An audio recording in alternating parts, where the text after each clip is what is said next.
Oke, recordnya sudah dimulai. Saya cek ada yang masuk. Oke, saya lanjutkan. Oke, Assalamualaikum warahmatullahi wabarakatuh. Selamat malam semuanya. Waalaikumsalam warahmatullahi wabarakatuh. Waalaikumsalam warahmatullahi Malam, Pak. wabarakatuh. Malam, Pak. Ya, terima kasih. Oke, jadi malam hari ini kita ketemu kembali di pertemuan kedua. Sebelumnya saya minta maaf karena masih belum bisa ke kampus. Harusnya malam ini kita offline ada di kampus. Jadi mohon maaf, saya belum bisa, jadi kita masih daring.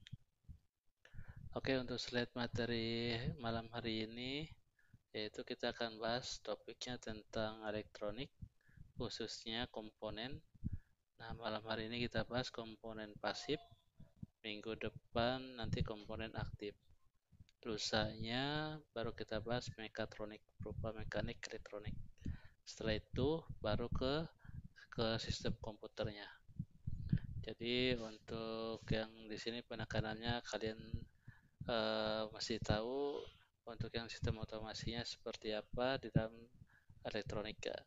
Kemudian tidak begitu harus dalam, tapi tipis-tipis saja karena arahnya ini ke teknik informatika, jadi ke sistem IT otomasi. Oke, untuk slide materinya sudah saya postkan di Kapos beserta juga untuk penugasannya.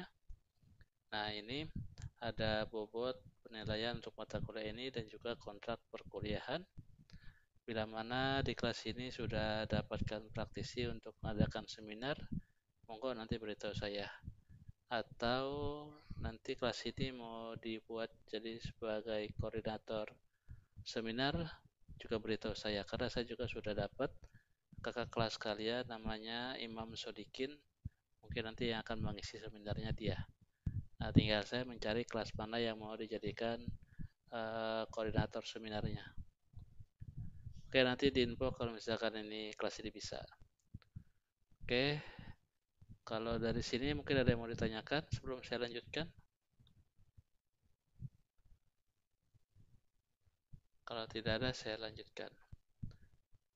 Nah, ketika saya sudah mempresentasikan slide, kalau ada yang mau ditanyakan silakan diinformasikan kalau suara saya tidak terdengar ya, ataupun suaranya kurang jelas atau ada yang mau ditanyakan langsung juga monggo silakan.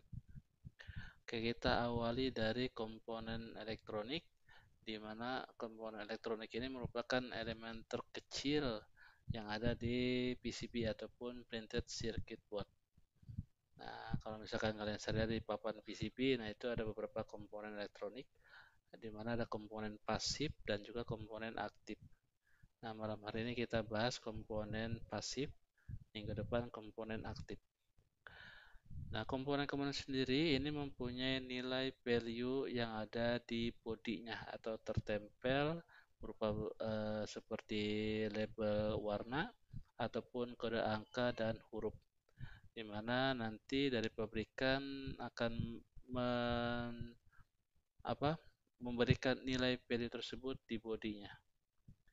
Nah, selanjutnya di komponen pasif malam hari ini yang akan dijelaskan kenapa disebut komponen pasif, karena komponen ini di dalam pengoperasiannya ini tidak membutuhkan sumber tegangan ataupun arus listrik. Nah, nanti komponen pasif seperti apa? Ada resistor, kapasitor, induktor, dan juga trafo.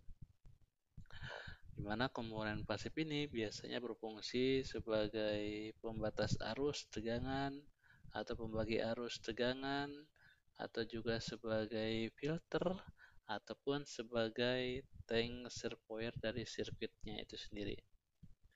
Nah, kita bahas yang pertama dari resistor.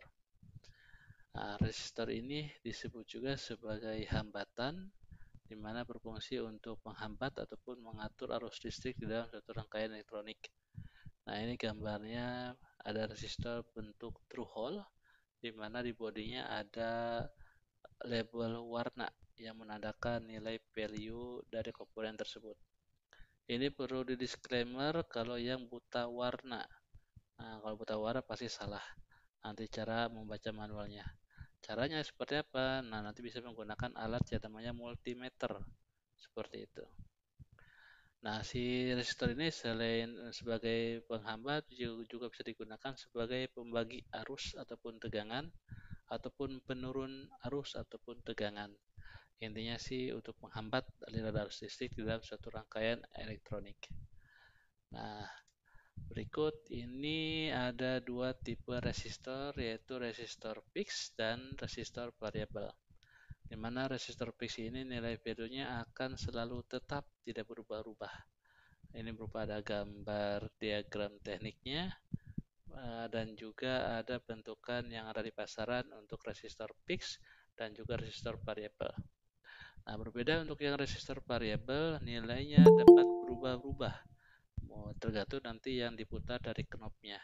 Bisa lebih kecil ataupun lebih besar dari resistansi yang ada di dalamnya. Nah, ini contohnya seperti potensio, trim pot, ataupun rheostat. Oke. Kemudian, resistor juga ada bentuknya berupa sensor atau yang sering digunakan untuk inputan dalam suatu otomasi. Contohnya ada LDR dan juga termostat. LDR sendiri yaitu Light Dependent Resistor atau resistor yang nilainya dapat berubah-ubah sesuai dari intensitas cahaya atau orang nyebutnya sensor cahaya. Nah, semakin terang cahayanya maka nilainya semakin kecil, semakin gelap semakin besar resistansinya. Begitupun untuk yang termistor. Nah, termistor ini resistor yang nilainya dapat berubah-ubah tergantung dari perubahan suhu atau sebutnya sensor suhu. Nah, di termistor sendiri ada dua tipenya, ada yang PTC, positif termistor koefisien, dan juga NTC. Nah, negatif termistor koefisien, temperatur koefisien. Oke. Kemudian komponen pasif berikutnya yang kedua yaitu kapasitor. Nah, kalau tadi resistor sebagai hambatan, kalau kapasitor sebagai kondensator yang berfungsi untuk menyimpan energi muatan arus listrik sementara waktu. Jadi ketika di area arus listrik, dia akan menyimpan energinya di dalam kapasitor. Makanya disebut kondensator. Ketika dimatikan, itu masih ada, lama-lama akan menghilang. Nah, tapi tidak menghilang secara langsung. Kalau yang secara langsung itu perlu di-shortkan kaki-kakinya. Nah, tapi perlu diperhatikan jangan di-shortkan kaki-kakinya ketika sedang terhubung arus listrik. Itu bisa panas lama-lama meletup, kebakar. Hati-hati. Nah, kapasitor ini satuannya farad, kalau tadi resistor satuannya ohm. Nah, kapasitor sendiri ini fungsinya selain untuk menyimpan muatan arus listrik juga sebagai generate gelombang radio yang sering ada di tuner ataupun sebagai filter atau penyara arus untuk di rangkaian catu daya atau power supply. Nah, si kapasitor sendiri sama seperti resistor ada dua jenis, ada yang kapasitor fix dan juga kapasitor variabel.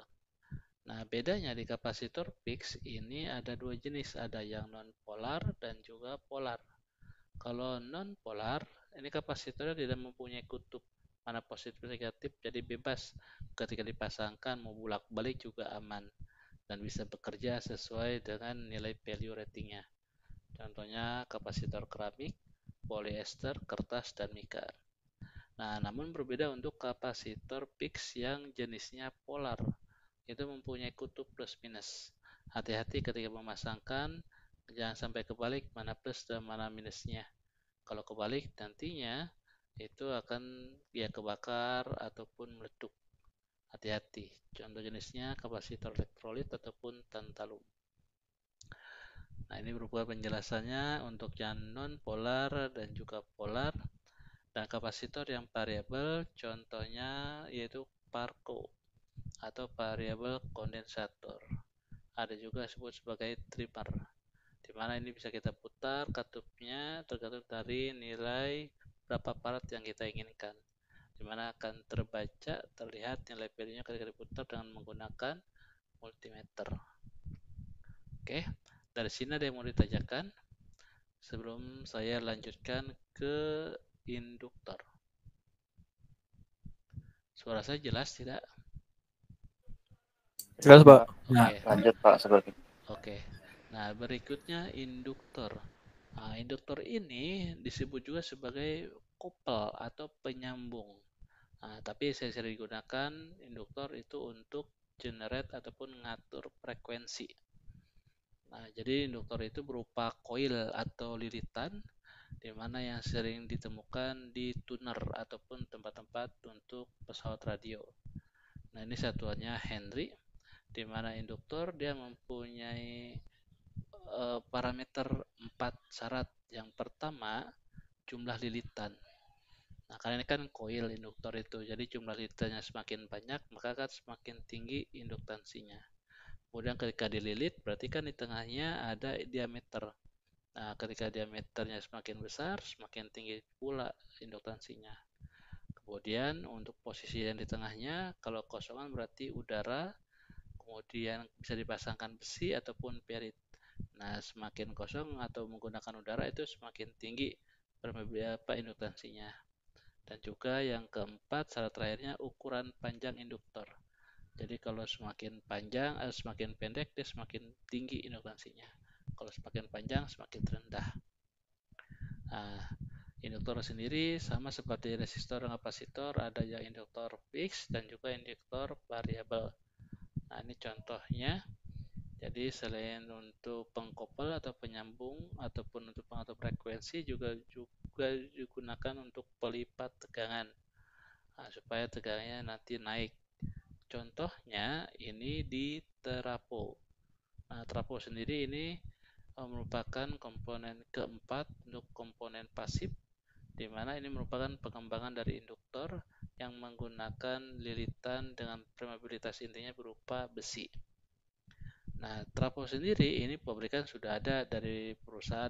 Kalau kita buat sendiri itu dari pabrikan sudah ada, tinggal kita gunakan, di mana berfungsi untuk mengubah tarif dari suatu tegangan AC ke tarif tegangan AC yang lain. Jadi ketika menggunakan ini hati-hati ketika terhubung dengan arus listrik bisa kesetrum kalau keterpegang.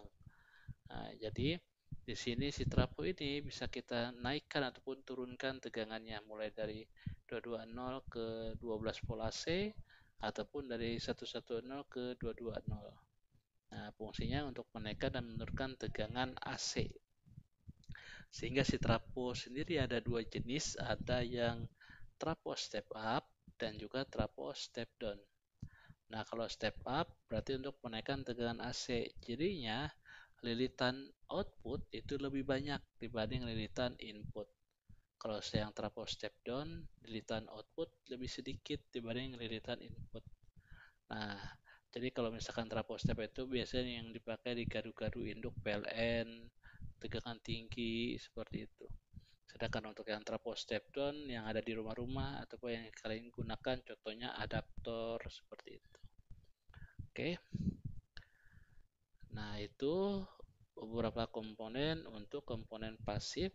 Selanjutnya, bagaimana cara kita mengukur ataupun menghitung secara manual dari kode ataupun label warna ataupun kode angka dan huruf yang ada di bodi komponen. Nah, kita mulai dari yang resistor. Di mana resistor ada 3 jenis resistor di pasaran. Untuk pemasangan label warna ada yang menggunakan 4 gelang warna, ada yang 5 gelang dan juga 6 gelang. Nah, kalau yang 4 gelang berarti terdiri dari label warna pertama ini nanti sebagai digit pertama, label warna kedua digit kedua, label warna ketiga sebagai faktor pengalinya 10 pangkat berapanya, dan label warna yang keempat itu sebagai toleransinya. Oke. Nah, untuk yang 5 gelang, nah ini ada tambahan untuk digit ketiganya. Jadi label pertama digit pertama, label kedua digit kedua, label ketiga digit ketiga. Label keempatnya sebagai faktor pengali, label kelimanya sebagai toleransi. Nah, kalau yang keenam gelang, sama seperti 5 gelang, namun yang keenam label 6-nya sebagai koefisien suhu. Nah, seperti ini, di mana nanti dari label-label warna ini itu warnanya bisa sama ataupun berbeda, di mana masing-masing warna mempunyai nilai value. Mulai dari warna hitam 0 sampai warna putih 9. Nah, sekarang kita mulai, misalkan ada warna merah, merah, coklat, emas, berarti ada 4 gelang. Nah, merah ini warnanya berarti kodenya 2, berarti merah-merah itu 22. Coklat ini label yang ketiga, berarti faktor pengali. Coklat itu 1, berarti 10 pangkat 1. Jadi nilainya 22 kali 10 pangkat 1 atau 220. Dan emas itu sebagai toleransinya sebesar plus minus 5%. Jadi kalau ada resistor warna labelnya merah, merah, coklat, emas, berarti 220 kali toleransi 5%. Seperti itu. Oke. Nah, contoh misalkan ada warna hijau, biru, merah, coklat, merah, berarti ini 5 gelang. Nah, 5 gelang berarti kita baca 3 warna di depan untuk nilai value-nya, hijau, biru, merah. Hijau, biru, merah berarti 562. Kemudian label warna yang keempatnya coklat. Coklat itu 1 berarti 10 pangkat 1. 562 kali 10 pangkat 1 berarti 5260. Kemudian untuk yang label warna 5-nya yaitu warna merah, di mana toleransinya plus minus 2%. Seperti itu. Nah, kalian juga bisa nanti membaca untuk yang pertanyaan pertama, di mana ada warna hijau, biru, merah, coklat, merah. Berarti ini ada 5 gelang. Yang pertanyaan keduanya, kuning, ungu, oranye, tetapi tidak ada gelang toleransi. Nah, ini masuk ke 4 gelang, namun tidak ada toleransinya. Oke, dari sini ada yang mau ditanyakan untuk resistor, cara membacanya. Kalau kurang jelas, tanyakan ya. Baik, Pak. Oke. Nah, selanjutnya kapasitor. Nah, kapasitor ini berbeda dengan resistor. Tadi resistor biasanya berupa label warna dari gelang-gelangnya untuk yang true hole. Nah, kalau resistor untuk yang SMD berupa angka, kode, dan huruf. Sama seperti yang ada di kapasitor. Nah, bedanya resistor satuannya ohm, kapasitor satuannya farad. Nah, kode huruf yang ada di kapasitor, contohnya misalkan 104. Nah, berarti dua digit yang pertama kedua itu angkanya 10. 4 itu berarti faktor pengalinya 10 pangkat 4. Dan si kapasitor sendiri ini berupa satuannya picofarad. Nah, bentar ada yang masuk. Oke, saya lanjutkan. Nah, jadi 104 itu 10 dikali 10 pangkat 4 picofarad. Nah, picofarad itu berarti 10 pangkat minus 12. Nah, kalau 10 kali 10 pangkat 4 berarti 10 pangkat 5 dikali 10 pangkat minus 12. Berarti dikali 1 kali 10 pangkat minus 7 atau 0,1 mikrofarad. Nah, itu contoh yang pertama. Contoh kedua misalkan ada yang kodenya 472. 472 berarti 47 kali 10 pangkat 2 picofarad. Nah, atau 47 dikali 10 minus 12 farad. Nah, berarti kalau minus 12 kita anggap jadi 4,7 nanofarad. Seperti itu. Oke. Nah, si kapasitor juga mempunyai toleransi. Toleransinya mulai dari huruf F itu plus minus 1%, G-nya plus minus 2%, J plus minus 5%, K plus minus 10%, dan M 20 plus minus 20%. Nah, hampir simpel, mudah kalau untuk kapasitor yang kode di bodinya berupa angka dan huruf. Nah, sama seperti untuk yang resistor yang SFD. Nah, yang ketiga berikutnya cara menghitung untuk rangkaian gabungan antara R dan C atau rangkaian alternatif RC. berupa resistor kapasitor. Nah, biasa digunakan untuk rangkaian timer. Nah, fungsinya seberapa lama kapasitor itu terisi muatan arus listrik. Jadi ada waktu di situ. Nah, cara mencari waktunya T sama dengan R dikali C. Nah, ataupun waktunya yang dibutuhkan berapa lama, berapa kapasitor yang akan digunakan. Nah, kita akan bisa mencari nilai C-nya sama dengan T dibagi R. Nah, contohnya seperti ini. Yang contoh pertama ini mau baca kapasitor 224 K. Berarti 22 kali 10 pangkat 4 pikofarad. Di mana K plus minus 10%. Ntar ada yang masuk. Kemudian untuk yang pertanyaan kedua, ini untuk rangkaian RC. Di mana resistornya 100 ohm, waktunya 5 detik. Nah, berapa C-nya? C sama dengan T dibagi R. Tinggal dicari. Nah, yang terakhir ini untuk rangkaian gabungan L dan C atau rangkaian resonansi di mana induktor terhubung dengan kapasitor LC. Kalau tadi rangkaian alternatif RC. Nah, untuk LC sendiri ini terhubung dengan seri di mana nantinya akan mengenerate berupa frekuensi. Nah, hubungannya karena lilitan. Nah, frekuensi sendiri bisa kita dicari dengan rumusan F sama dengan 1 dibagi 2 pi akar L kali C. Ataupun frekuensi yang kita inginkan sudah didapatkan, tinggal mencari nilai berapa induktansinya. Di mana L sama dengan 1 dibagi 2 pi F kuadrat kali C. Nah, ini rumusannya. Nah, contohnya misalkan ada kapasitasi C-nya 100 mikrofarad. Nah, 100 mikrofarad berarti 100 kali 10 pangkat 6, di mana frekuensinya untuk jetret 159 Hz. Nah, berapa nilai induktansinya L? L sama dengan 1 dibagi 2 pi dikali F kuadrat, kemudian dikalikan nilai C-nya. Hasilnya 10,0,3 mH atau dibulatkan menjadi 10 mH.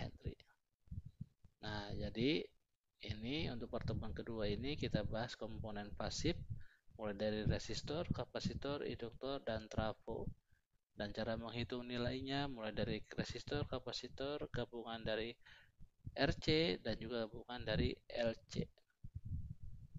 Nah, ini ada tugasnya ada 8 soal, mulai dari soal yang pertama berupa kode warna resistor, soal kedua pengukuran resistor dengan multimeter, soal ketiga resistansi seri, dan soal keempat resistansi paralel. Soal yang kelima tentang toleransi resistor, soal keenam tentang toleransi kapasitor. Dan soal ketujuh pengukuran kapasitor dengan toleransi, dan terakhir soal ke-8 penggunaan multimeter. Oke, monggo silakan kalau ada yang mau ditanyakan di luar jam kuliah juga silakan bisa jabri ke saya lewat WA group ataupun email ataupun jabri langsung ke saya. Ada yang mau ditanyakan? Siapa? Silakan. Mas Ahmad Rizky Gunawan. Ya Pak, makasih Pak buat waktunya. Iya. Mau nanya Pak sebelumnya. Iya. Saya kan sebelumnya pernah bekerja di suatu PT yang produksi kapasitor, varistor, sama resistor ya Pak. Wah, ya. Ada satu yang kadang saya penasaran dan kebetulan saya nggak kerja di bagian produksinya ya Pak. Uh, yang pertama, kenapa sih Pak kalau semisalnya kan pembuatan bahan kan buat kapasitor kan ada 3 ya Pak. Kayak yang Bapak sebutin tadi di PPT ada kertas, mika, sama keramik ya Pak. Nah itu Ya. kenapa sih tiga hal itu jadi pilihan utama buat bikin kapasitor itu Pak? Terus kenapa nggak pakai bahan lain gitu Pak? Oke. Karena bahannya keramik, polyester, kertas, mika ya. Iya betul Oke. Pak. Oke. Bahan itu saya tanya itu bisa penghantar nggak?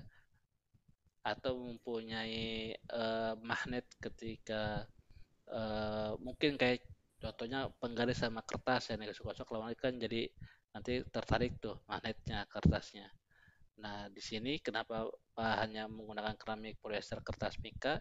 Karena bahan-bahan ini nantinya itu tidak mempunyai kutub positif dan negatif, yang mana tidak mempunyai muatan di dalamnya. Ada muatan elektrolit ataupun muatan positif dan negatifnya. Nah, bahan ini bisa digunakan untuk jenis kapasitor yang non polar.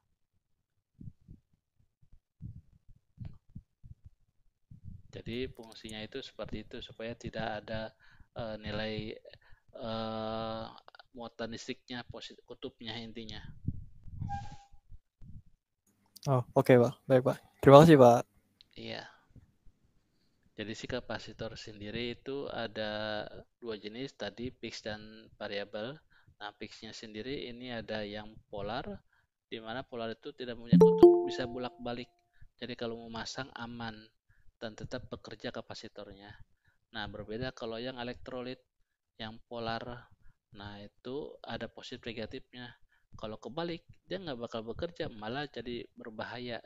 Bisa nanti panas lama-lama meleduk ataupun bisa merusak rangkaian elektronik. Karena situ ada nilai elektrolit ketika dihubungkan dengan arus listrik, maka kalau tidak sesuai atau jalur, maka akan bertabrakan. Nah, untuk bahan yang non polar, nah ini bahannya aman, tidak bertabrakan. Bahan yang tidak mengandung nilai muatan arus listrik ataupun nilai muatan magnet intinya. Contoh simpelnya batu baterai lah. Batu baterai kalau kalian hubungkan plus dan minus, nah itu kan nggak jalan. Tapi kalau bukan plus dan minus, kemudian dihubung singkat, nah keluar nanti percikan apinya tuh, cek, cek, cek, walaupun sedikit.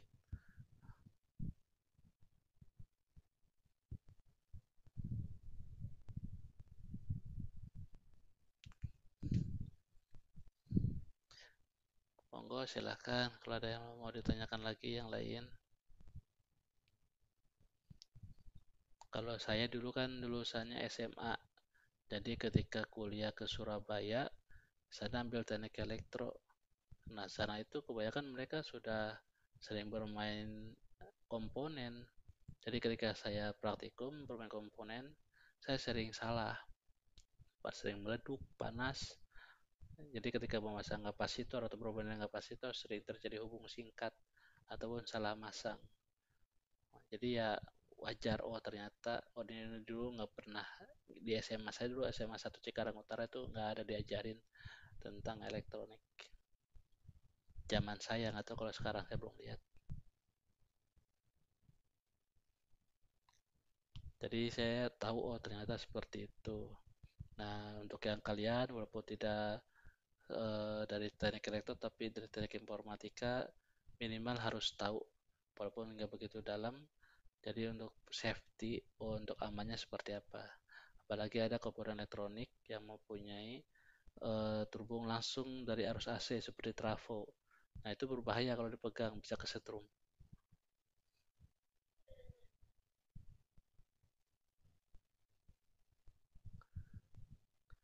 Oke, silakan kalau ada lagi yang mau ditanyakan.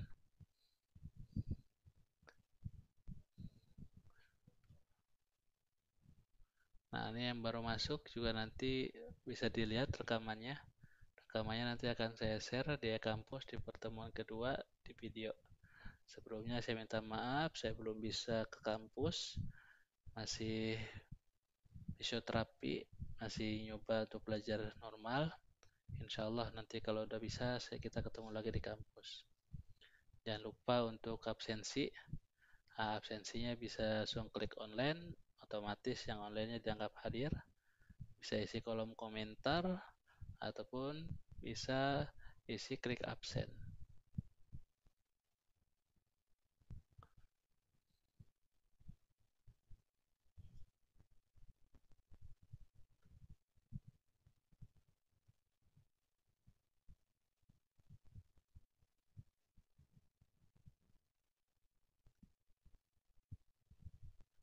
Oke, nah minggu depan nanti kita lanjut ke terakhir yang elektronikanya tentang komponen aktif Selanjutnya ke mekatronik. Nah, mekatronik itu berupa mekanik dan elektronik, gabungan dari dua hal ilmu yang berbeda. Nah, nanti kita akan belajar apa itu namanya untuk PLC, SCADA, HMI, robot dan sebagainya. Baru setelah itu ke sistem komputernya. Nah, nanti kita sering terus sampai akhir kita akan belajar di IT Automation, khususnya untuk UiPath, yaitu membuat RPA, yaitu Robot Process Automation.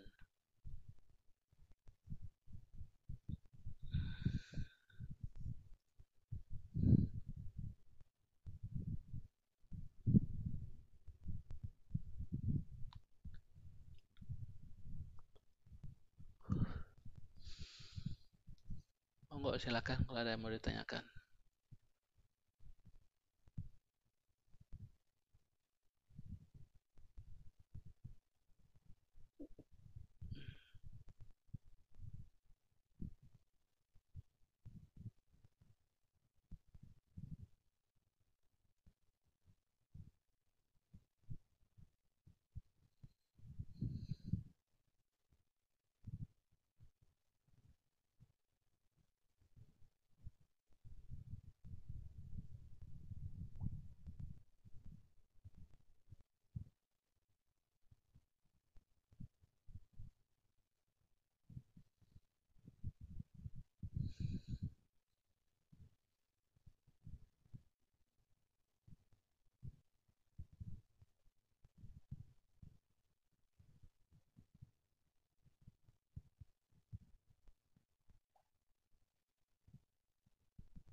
Oke, ada yang masuk.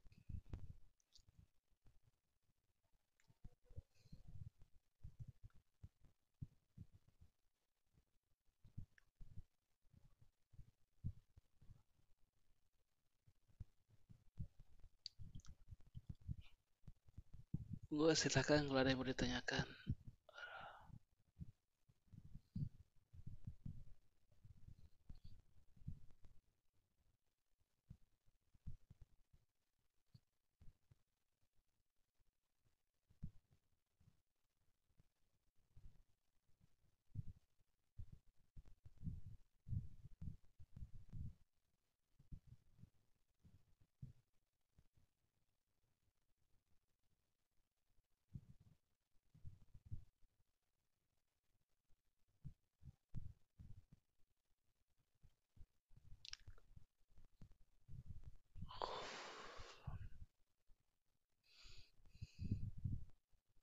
Oke, kalau tidak ada, nanti kita ketemu lagi minggu depan.